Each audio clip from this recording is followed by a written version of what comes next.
Beslenmemi neden koymadın? Bir de şemsiyemi tek alsaydım. Şemsiye ne var kızım? Peynirleri mi değerlendiriyor? Bazen tereyağı mı?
Aferin.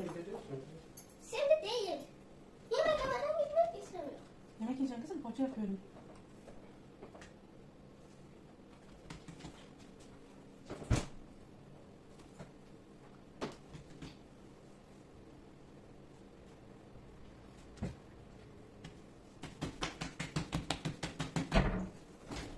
Ne yapıyorsun ya?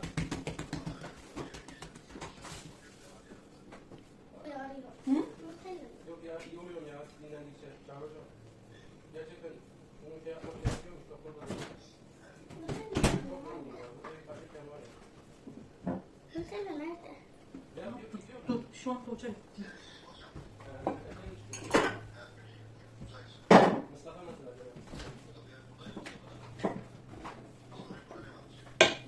Evet. Evet. Çekim yapıyorum.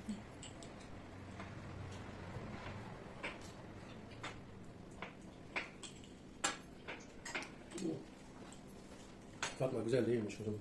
Evet ben sana başkasını Sen almıyordun, niye aldın diyordun? Bu sefer de aldın kızım. Sen biliyor musun öyle iyi kötü?